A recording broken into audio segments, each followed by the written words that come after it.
What's going on, guys? Papa C back with another video for you guys, and today I'm bringing you another Pokemon Sun and Moon set guide tutorial video. This time we're looking at the Pokemon Alolan Marowak. If you guys want to support the channel, leave a like down below. It really does go a long way. So, like I said, we're looking at Alolan Marowak.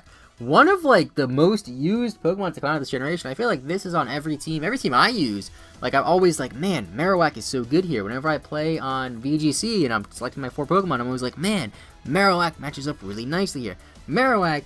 And that's just really what it does. It just has a lot of nice matchups. It has a lot of nice things it can counter. It counters Tapu Koko pretty nicely. It counters Xurkitree pretty nicely. Lots of things this thing can do. And the main reason why it's so good is because it's a counter Pokemon. Now, if we were to compare this to regular Marowak, the only differences are one of the abilities. Alolan Marowak gets Cursed Body, while regular Marowak gets Rockhead. That's not really too much of a deal because you're always going to run Lightning Rod. Lightning Rod, it makes this Pokemon so much better than it already is. Stats are exactly the same, the exact same stats, and they both can hold the item, the Thick Club, which if the holder is a Cubone or a Marowak, its attack is doubled. Obviously, it's a very good item that is so good in VGC because in VGC you can only have one item per Pokemon. You can't have the same item on 2 different Pokemon, so having a signature item is just a nice little bonus.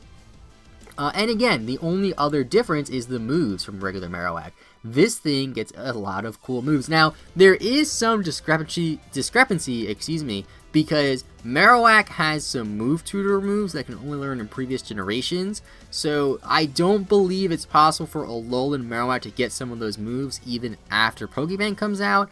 So minor disclaimer here. But let's take a look at the first set here. I only have 3 sets, nothing really too crazy. All the sets, they're pretty much the same thing, because Marowak just, it doesn't do that many different things. What it does so well. So the first set, Thick Club, Lightning Rod, SD, Earthquake, Flare Blitz, Shadow Bone, with the Adamant Nature, Max HP, Max Attack. This is my favorite set to run. I use this on a lot of teams. You could sub out SD for any other offensive attack, doesn't really matter. But I absolutely love this set. I know some people run it with, instead of max HP, max speed. You could do that if you want, but I like having that extra bulk. You're only 45 base speed, so you're really not going to outspeed very many things. It's just so good using this set. You lead with this when your opponent has a Tapu Koko. You lead with this when your opponent has a Xurkitree. If your opponent has a Marowak, you can lead with your own Marowak to hit him with a Shadow Bone. Such a good Pokemon in singles and VGC. Second up, we have a more defensive set. This set actually was passed to me by Sock. I actually haven't used this set personally, but I have seen people use it. This set does not have the Thick Club, interestingly enough. This set has Leftovers, Lightning Rod, Will-O-Wisp, Shadow Bone, Protect, Earthquake. This is a bulkier set. You could substitute Leftovers for Thick Club if you want, or Citrus Berry if you're playing VGC. Max Def, Max HP with the Will-O-Wisp, pretty bulky. Earthquake and Shadow Bone, no Fire Stab, because I feel like especially in VGC, having Fire Stab or fire attacks in general really isn't that important. You hit Celesteela, which is nice, Celesteela is pretty common. But all around, I just feel like it's better just to not... You don't need a fire type attack in VGC. Will-O-Wisp helps a lot. Shadow Bone, Protect, Earthquake, Lightning Rod. It's so good. So good. And then the last set, this set is just kind of a weird utility set. This set could work in VGC or in singles. I have not used this in VGC yet, so I can't really speak too much about that. But we have Alolan Marowak with the Thick Club, Lightning Rod, Will-O-Wisp, Knockoff, Shadow Bone, Earthquake. Kind of a combination of the first 2 attacks. I have Knockoff on this thing. Knockoff isn't as prevalent this generation as it was in 6th gen. However, I do still think it is a very good utility move to have.